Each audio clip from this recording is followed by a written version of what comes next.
All right. Took me a while to get started. Whole week vacation throws everyone off, doesn't it? So let's try our best, me included, to get back where we were. I hope you had a good break. Get some sleep, rest, decompress. Welcome back. All right, so I had a couple of emails over break, and I was out of state, so I didn't reply to a lot of emails because I didn't have my computer with me. But anyway, a couple of emails asking about what the quiz covers in lab this week. So that's why I pulled up this page right here. It's going to be the blood pressure lab. You don't have to memorize numbers. Just know what happened to heart rate and blood pressure upon standing. Remember I emailed out the class data? Okay, in the handout, what we did, you're writing a lab report on it, probably starting this week.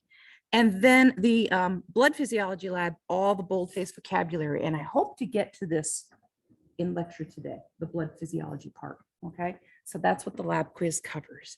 And lab is short. All right, come in, you take the quiz.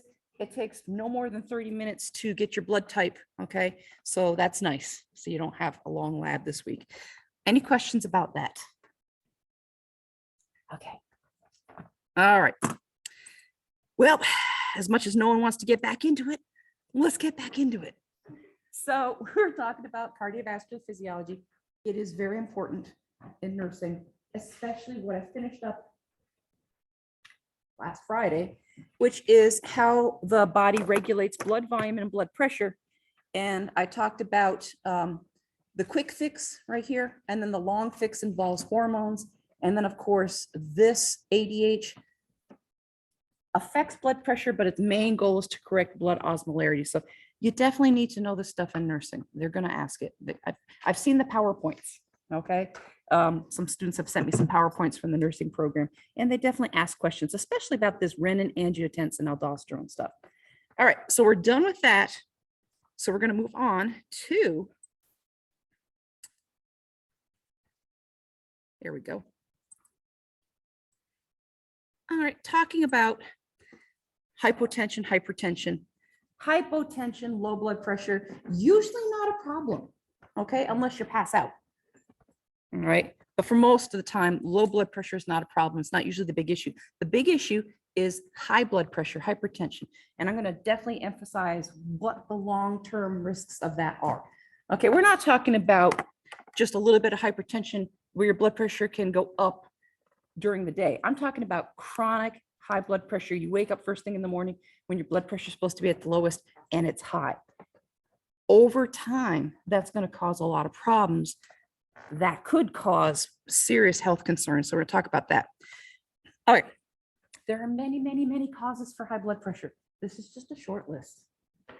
So primary or idiopathic hypertension. Idiopathic means they don't know what caused it. That's just a label they stamp on it saying we don't know what caused this, so it's idiopathic. That just means they haven't done enough tests and everything like that to figure out what the cause is. Eventually, they'll probably figure it out, and then it becomes secondary hypertension. It's a result of some pathological process. So the first is if you have high blood volume, if you're retaining water chronically, right?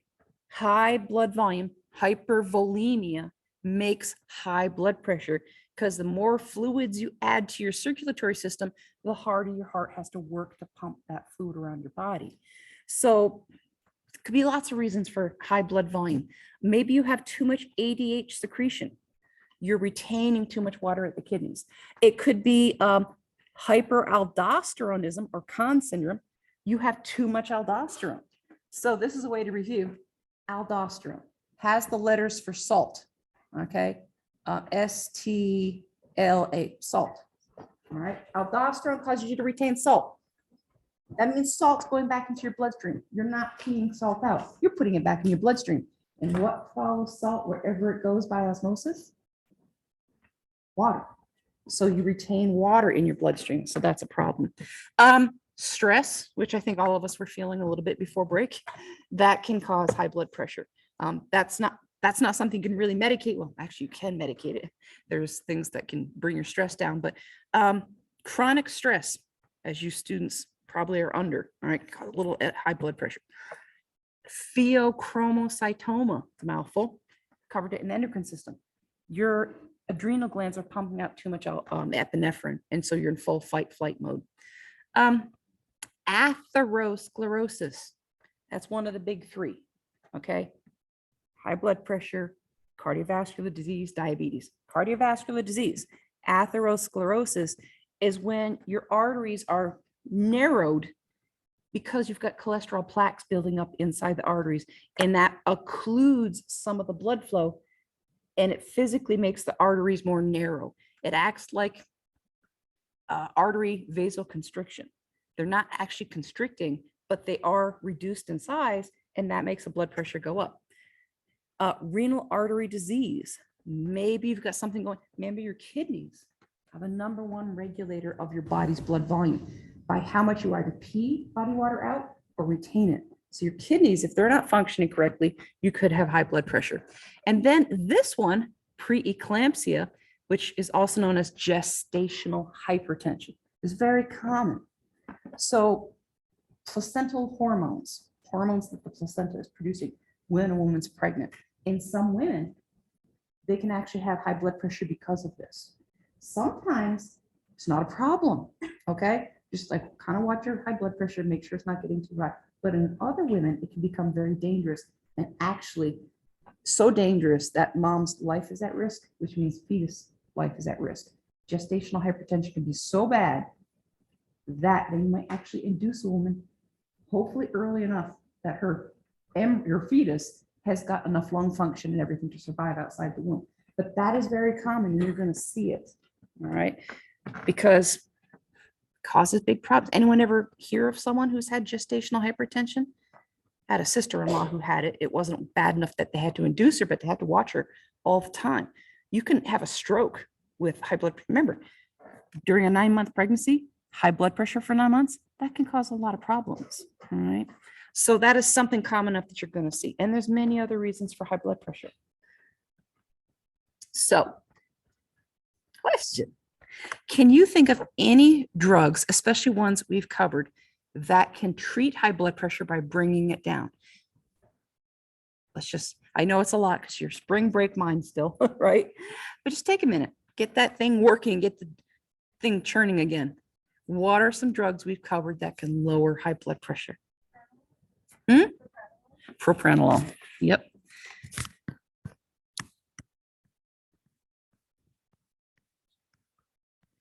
And it blocks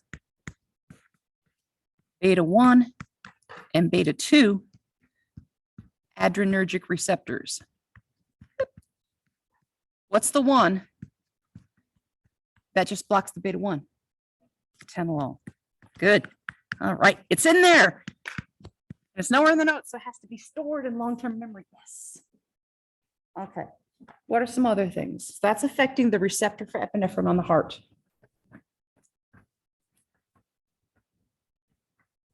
And be confident. Be confident. Yeah. What again? Calcium, sodium, and calcium channel blockers. Nice. So it's now not affecting the receptor so much, but affecting the ion channel on the heart. Good. How about something that can have an effect on an enzyme in the lungs that we covered before we left? So the renin-angiotensin-aldosterone system. The kidneys themselves sense high blood pressure coming in through the renal artery. The JGA, juxtaglomerular apparatus, secretes renin. Renin gets in the blood, goes to the liver, makes the liver convert angiotensinogen to angiotensin 1. And then in the lungs, angiotensin 1 is converted to angiotensin 2. What is that enzyme that does that converting?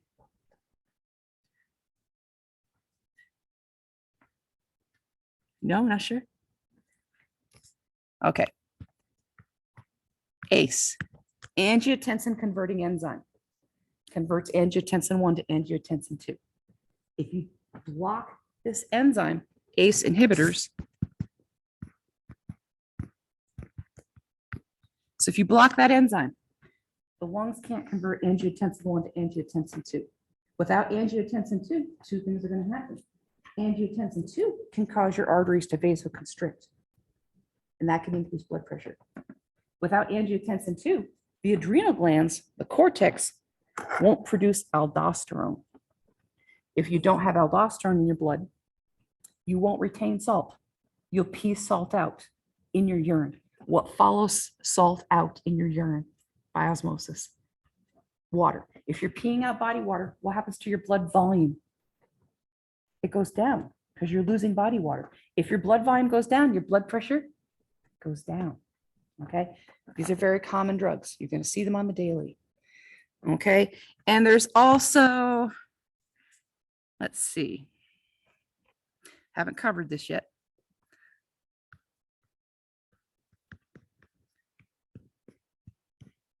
Now we'll get to this when we get to the kidney system. Lasix is like one of the most common, earliest prescribed high blood pressure medication. It's the diuretic pill. Lasix causes an increase in urine output. You're peeing out body water, decreased blood volume because you're losing that water, and that will decrease blood pressure. Now, we haven't covered that one yet. And there's so many other drugs. This is just the most common ones. You're going to learn a whole bunch more in pharmacology. Okay. There's a huge list because hypertension is one of the big three. Okay. So we've definitely covered these throughout the semester. Okay. Hate to make you have to think on the first day back from spring break, but got to get back into it. All right. Shock. Patients in shock. Get the crash cart. There's so many different types of shock, and people throw that word out without really knowing what it means. Shock is basically a systemic whole body drop in blood pressure due to some problem. All right. There's many things that can cause a drop in blood pressure, but this can lead to death. Okay. Hypovolemic. Your blood volume is too low. Hypovolemic shock is a drop in blood volume, which drops your blood pressure to a dangerous level. Common things that can cause that: blood loss. If your patient is bleeding out, they're losing body water as blood, okay? Or if they're dehydrated, and that can actually happen too. Dehydration can cause hypovolemic shock. What the body does to fix this. This is going to be a review of what we covered last Friday. It's going to be the same for whatever type of shock it is. If blood pressure drops too low, the medulla with aortic arch, carotid artery baroreceptors are going to sense that. All right, we covered this when we covered the blood pressure lab. Medulla then will try to increase heart rate and clamp down in your arteries to increase blood pressure. However, it's not going to correct the problem. These things will be happening in the body, okay? But obviously, this is where medical assistance steps in. If someone's hypovolemic, you got to give them fluids. All right, so that's where nursing steps in. So the quick fix is increased heart rate and vasoconstriction to increase your blood pressure. And we covered that in lab. The other thing, what's another thing that can happen when your blood pressure drops too low? What's a long fix that involves a hormone that I was just covering, that I was just talking about? The long pathway to fix blood pressure that's too low. What would the JGA be secreting? The juxtaglomerular apparatus of the kidneys that senses blood pressure is too low.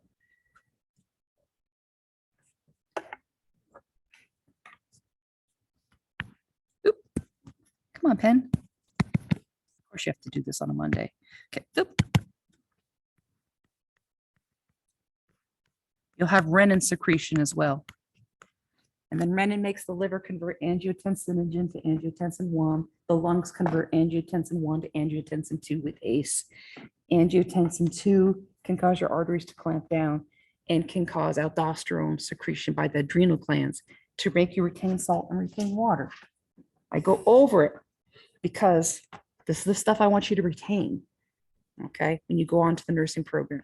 Okay, the big thing with shock is unless you step in with nursing, the body's not going to fix it because there's a bigger problem going on. If someone's bleeding out, you got to stop the bleeding, give them fluids, and then their body can come back to normal. Septic shock. So you've got basically bacterial toxins in your bloodstream from whatever infection, okay? So what happens, and we'll cover this when we get to the immune system, is when you have bacterial toxins in your bloodstream, it causes multiple organ system failure. That doesn't sound very good, does it? It's not.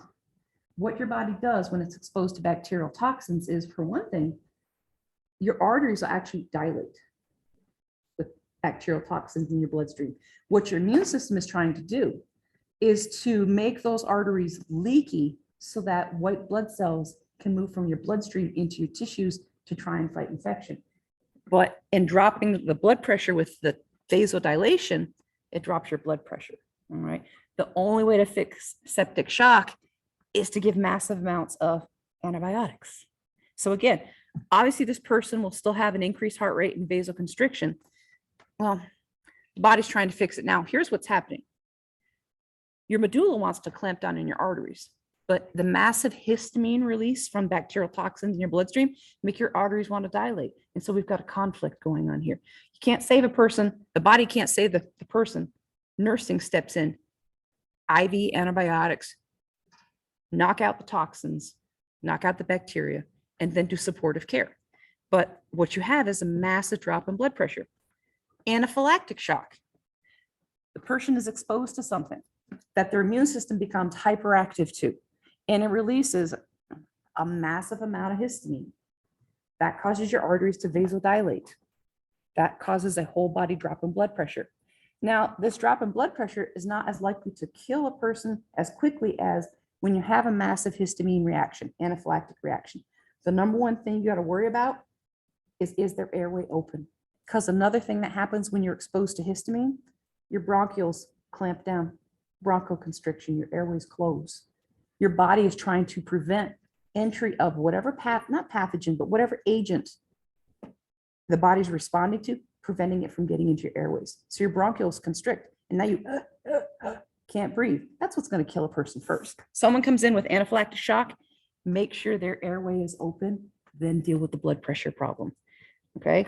All right. I have a Dr. Pryor story. I always do, because he's always going to the hospital. I swear. You laugh, but it's true. Gets into all kinds of mischief. So we were out fishing one day by a pond, and you're outdoors and everything. It's the country and everything. So he got stung by something. I don't even know. I just remember I got stung. All right. Didn't pay any attention to it. Mosquitoes, bees, whatever. Got back because the pond was at our house, and sat down, changed clothes, we're watching TV, and all of a sudden I noticed he's doing this. He's scratching. It's so itchy. Oh God, itchy. And he said, "Is the volume low? Is the volume low?" I said, "No, it's up high. I put it up higher." Couldn't seem to hear the volume on the TV. Then he got up for a bathroom break, and then he came out and he says, "I think we have a problem." And so he turned on the lights, and I see the splotches all over his body, in his armpit and everything like that, all over his face.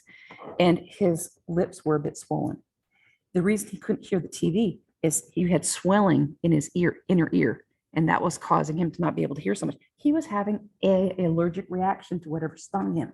So I gave him 4 Benadryl, said, "Get in the car, we're going to the emergency." Okay. And they had a whole bunch of people in the waiting room, some minor injuries, whatever. They took him right in ahead of everyone else, because they know airway. If his airway's closed up, he wouldn't be able to breathe. Okay. So they took him in, they gave him liquid Benadryl shot. They monitored his breathing for a while. He was fine. They sent him home with a epinephrine pill, not pill, the injection, the EpiPen. All right. So if you've ever stung by something again, he used the EpiPen to open up his airways. Okay. And know anyone who has to carry an EpiPen because of an allergy? Very common. Okay. They're kind of expensive, aren't they? It's stupid how expensive they are. All right. But they are life-saving because the airway from the histamine reaction. Okay. Congestive heart failure is such a huge topic. You could spend a whole hour on a lecture on this, but basically your heart is not an effective pump anymore. And so it's not pumping the blood like it should. And so you can have a drop in blood pressure due to that. All right. So the body will try and compensate with the quick fixes and the long fixes. But in all these cases, the body won't be able to fix it. If you're losing blood, you've got to restore fluids. If you're septic, you got to knock that infection out. If it's anaphylactic, you got to stop the histamine reaction. If it's congestive heart failure, once the heart's got permanent damage, it's got permanent damage. Okay.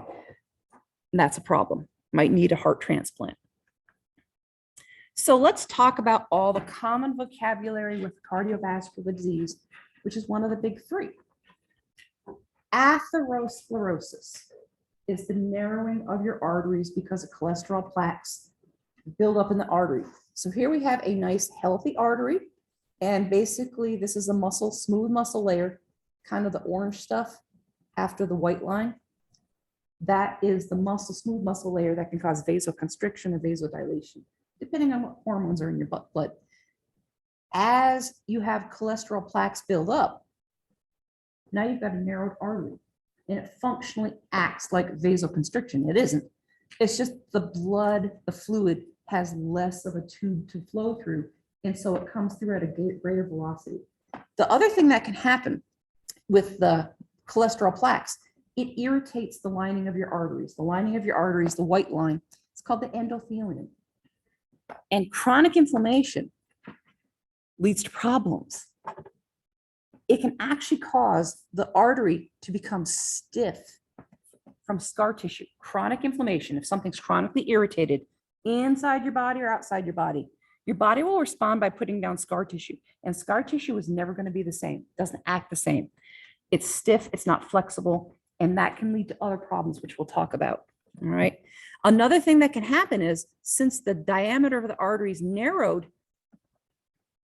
red blood cells tend to clump. They get stuck, and other red blood cells passing through stick onto that. And now you have a blood clot, which, with the high pressure of the blood going through the artery, that clot can break loose and become an embolism. All right, that's just a floating chunk of something, red blood cells or cholesterol plaques.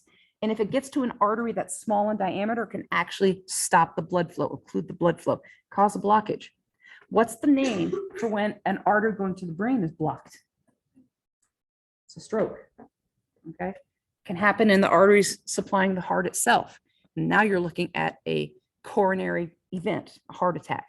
All right. It can happen in arteries going to the lungs. That's where blood clots love to happen. All right. So this is what a thrombus looks like. All right. So this is a thrombus, which is basically blood clot or clots. All right. That's dangerous. So if people are prone to having this happen, they have to go on blood thinners, and they have to be careful about not cutting yourself because you're on blood thinners, all these things. So a thrombus is this blood clot. If the blood clot blocks an artery, block blood flow. Okay, so this is a floating thrombus. What it can do is it can block blood flow. Block. And that can happen anywhere in the body. If it happens to the brain, you're going to look at a stroke event. If it happens in the heart, you're going to be looking at a heart attack. If it happens in the lungs, that's going to be major. Okay. Now, ischemia is a loss of blood flow. It can happen anywhere in the body. An ischemic event. So if it's going to the brain, that's a stroke. If it's going to the heart, have a heart attack, because the heart's not getting the oxygen and the glucose that it needs to keep functioning. And those muscles, the heart muscle tissue will die left untreated. Okay, arteriosclerosis, different from atherosclerosis, is stiffening. Let me move this out of the way. Of arteries from chronic inflammation.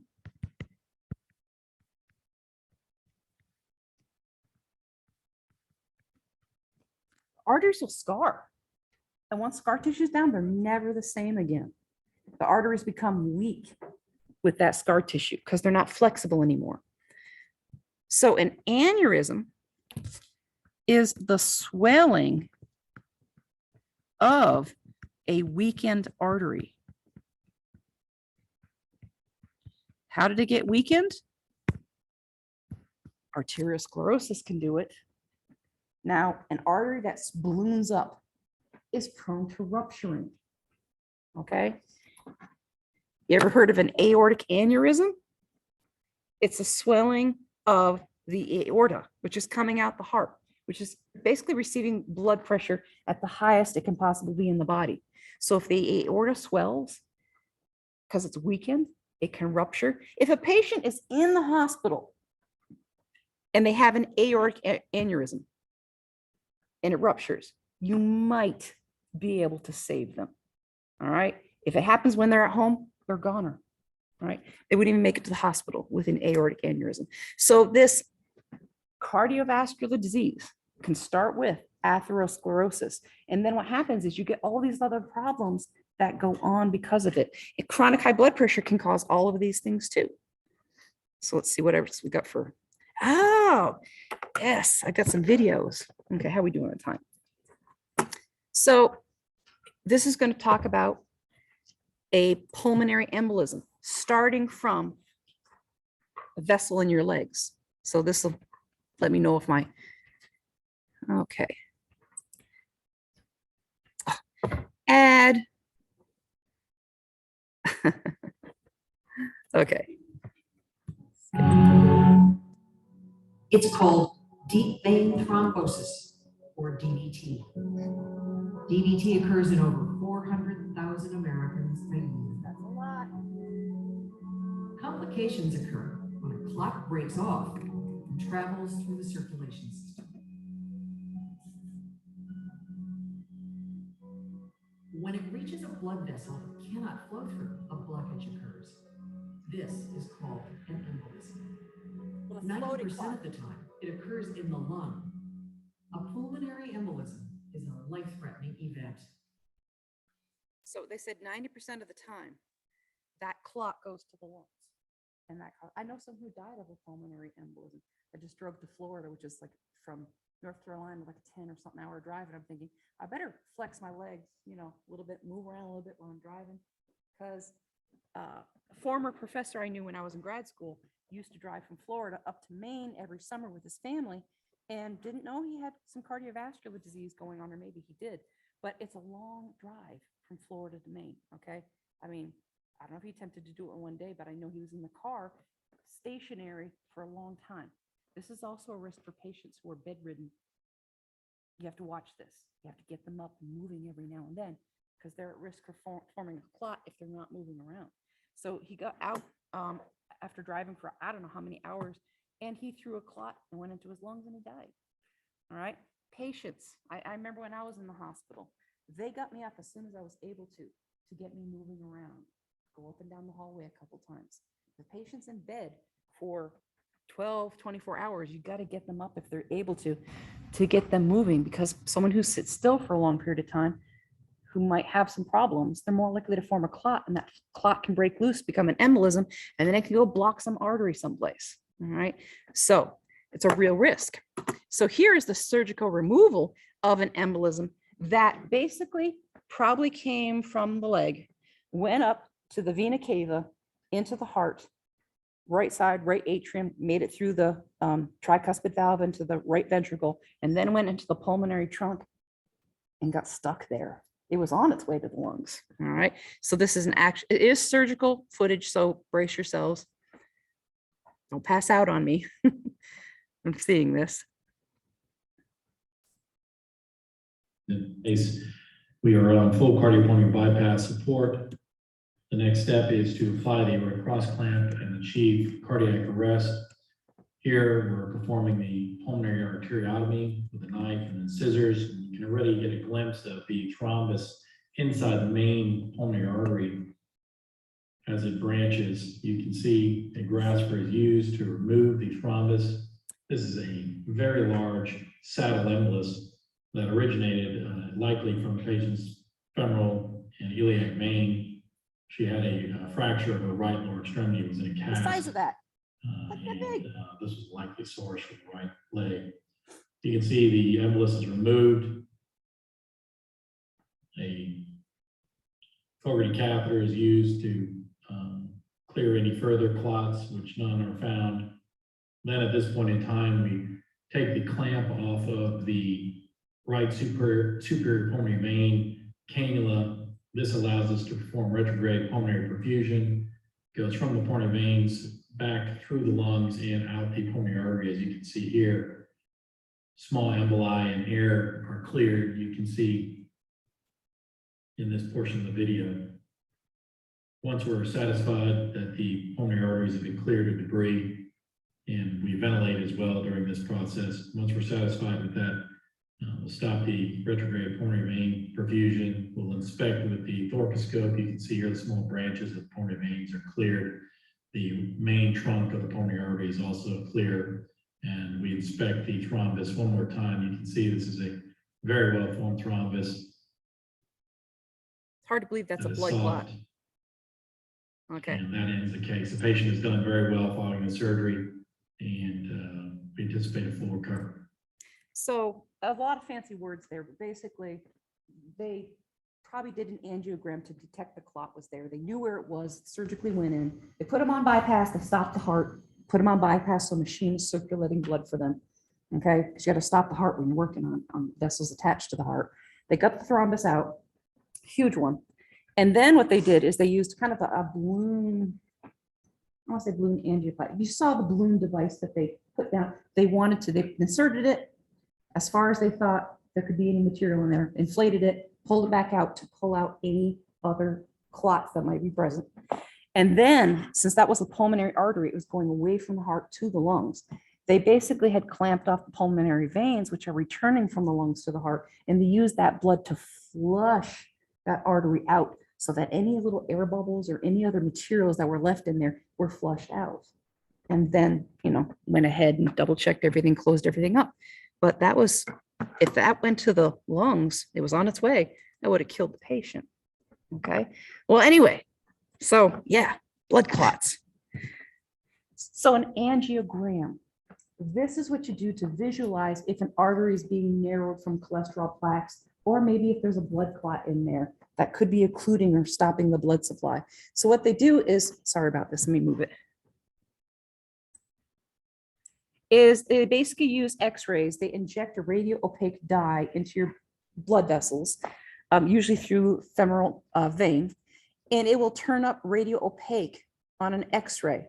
Normally x-rays detect air spaces as dark and thick things like bone as white, but the dye is what's making it show up. And here is the narrowing of an artery. I knew this, I learned about it back when I was a college student because my dad had cardiovascular disease and he had, I think, 90% blockage in one of his, not carotid, coronary, yeah, it's coronary artery, and then like a 50% blockage in another one. And they said, you have to go for surgery with balloon angioplasty to open up these arteries again. If anyone knows someone who's had kind of balloon angioplasty repair because blockage in arteries, very, very, very common. All right, but you detect the narrowing with an angiogram. And then, see if I can get this to, if it needs to be cleared, balloon angioplasty is very common. All right. So what they do is they find the area of the blockage. They know where it is because of the angiogram, and they go in surgically, full anesthesia and everything like that.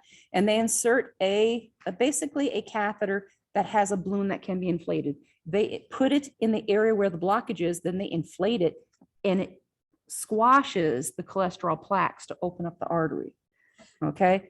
So, all right, to increase blood flow. This does carry the risk of what if some of that cholesterol plaque breaks off and forms an embolism? That is a risk. Often what they'll do is they'll have something that looks like a little umbrella basically attached to the catheter so that it will catch any clots that might break off. It gets very complicated, all right? But balloon angioplasty is a pretty common procedure. Okay. All right. Ooh, we're actually making it to blood. Good. All right, there's so much more I could go over, but it's just not enough time. Blood. I hope you get very good at blood draws, but sometimes the nursing program, when the faculty and staff get their health check every year and they get blood drawn and sent off for a panel and everything like that, sometimes they have the junior and senior nursing students assist and do the blood draws. I actually had my blood drawn from a former student, so get good at that, okay? But whole blood, what it's made of. It's everything that's dissolved in the liquid portion of your blood, including all the cells, red blood cells, white blood cells, and platelets. All right, so plasma is the liquid portion of your blood with everything that's dissolved, lots of salts, proteins, small proteins, and things like that. And then the cellular portion are your red blood cells, white blood cells, and these little things called platelets. Now, commonly what's done in a blood panel is they take different types of vacutainer tubes, which we'll cover at the end, not today. And they might spin them down, and the heavy things go to the bottom of a tube, which are the red blood cells, because they contain heme and iron. And iron is part of your red blood cells. That makes heavy, goes to the bottom. Your white blood cells form in a layer above the red blood cells, and then the light liquid portion of your blood floats at the top. Sometimes this liquid portion is what's sent out for a blood panel. Well, anyway, so red blood cells are called erythrocytes. Ere means red, cytes means cells. So it's literally red cells. All right. Then your white blood cells, oops, too fast, are called leukocytes. The leuko means white, and then cytes mean cells. These are part of your body's immune system, and we'll talk about them when we get to the immune physiology.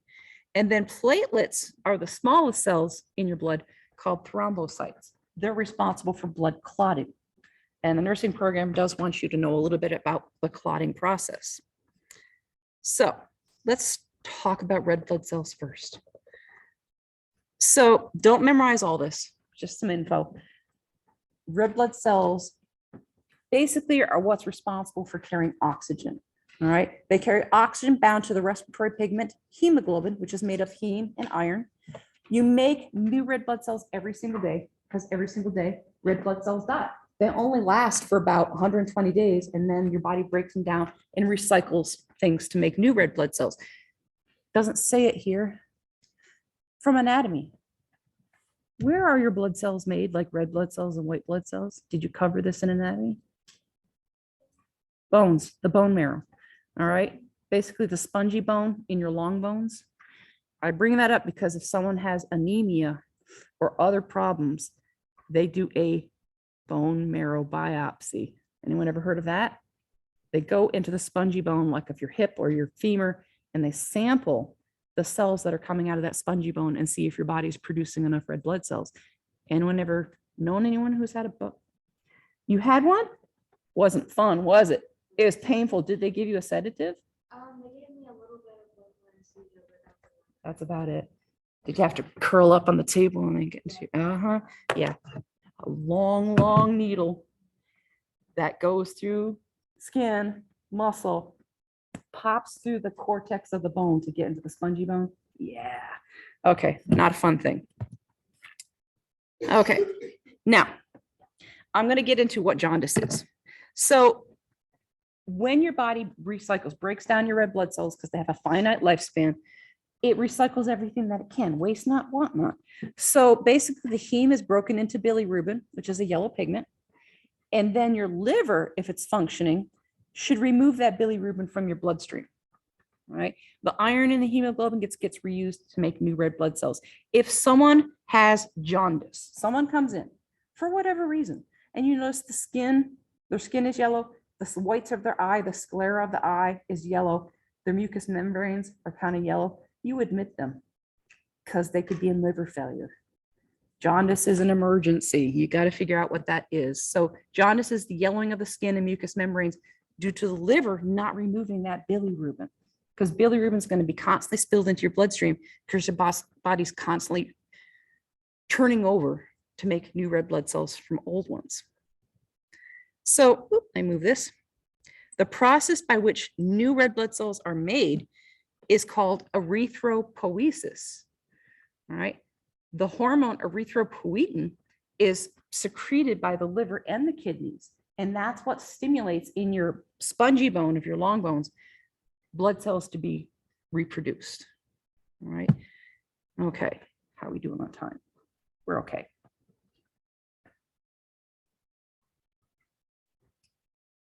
Okay, anemia. Let me move this again. It's always in the wrong place.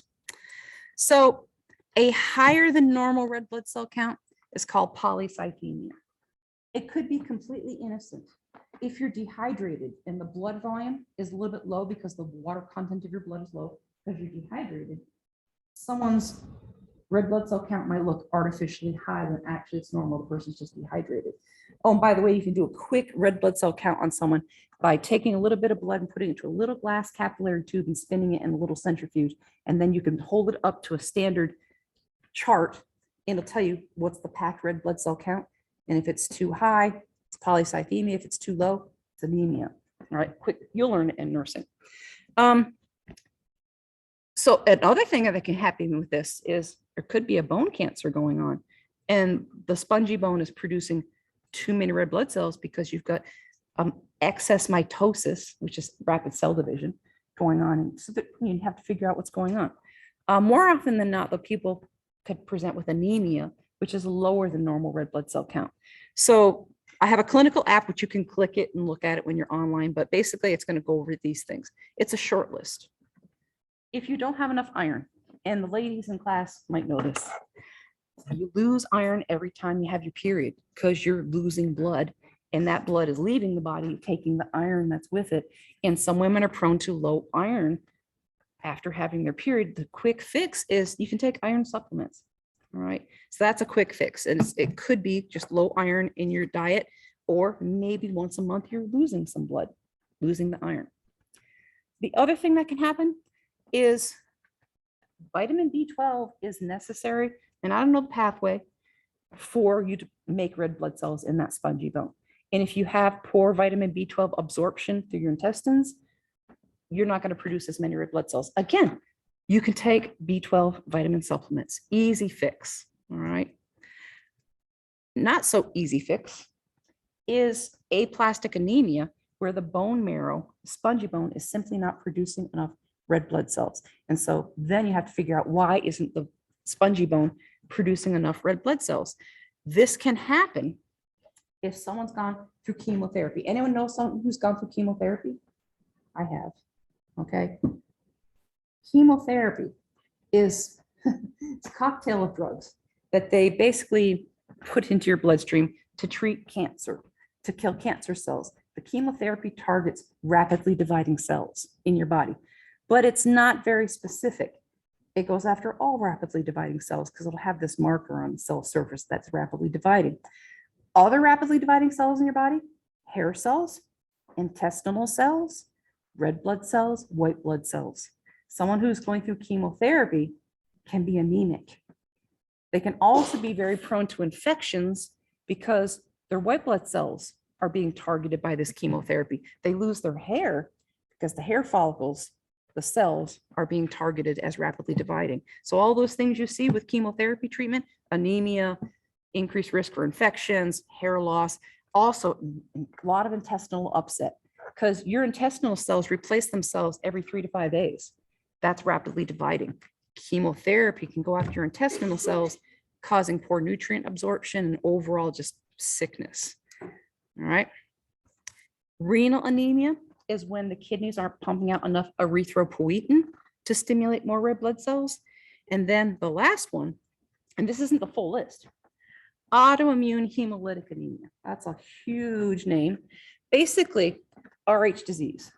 Now, this happens when a woman is pregnant. She doesn't have the Rh factor on her red blood cells, but the baby she's carrying in utero is Rh positive. If that woman is exposed to the fetus's blood at any point in the pregnancy, some things are going to happen. Anyone hear of this Rh disease? Okay. What will happen if mom's body, who's never seen this antigen, this Rh antigen, ever before in her life, and how can she be exposed to the fetus's blood? Because normally maternal blood and fetal blood are completely separate. If she has a difficult birth, all right, and they have to go in with the forceps or turn the fetus around because it's not in the head down position, all kinds of things. If she has a C-section, there's a possible chance for fetal blood to come in contact with mom's blood. There's always a risk. Mom's immune system, if it detects that antigen, in about 2 to 4 weeks, she'll produce antibodies against that antigen. It's not a problem for the first baby, Rh positive baby she carries, but if she ever conceives another Rh positive baby, her antibodies against the Rh factor will cross the placenta and attack the baby's red blood cells that have that Rh antigen on them. And that's what is causing the autoimmune hemolytic anemia. Babies' red blood cells will get destroyed. They'll be lysed, all right, from an immune reaction. That's what that means. So I have, okay. Not in this lecture, probably the next time, probably on Wednesday, I'll talk about Rh disease, but this would be good for the quiz and lab this week. Wink, wink, because it's in the handout. Wink. All right. Blood types. You have a patient, they need a blood transfusion. You need to know what blood type they are. And you're going to find out this week how easy a blood type test is, very quick. Then you know what kind of blood to give them. So we have the ABO system and the RH system, 2 systems for a blood type. Someone who is blood type A has come on, pen, back. They have A antigens. That's what makes them blood type A. But they have anti-B antibodies. They possess antibodies that if it ever detects the B antigen in blood, it will attack it. So that means you can't give someone who's type A any kind of type B blood.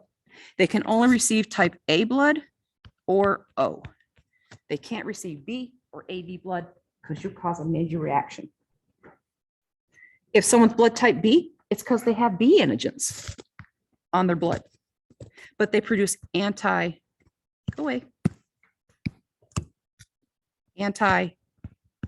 antibodies.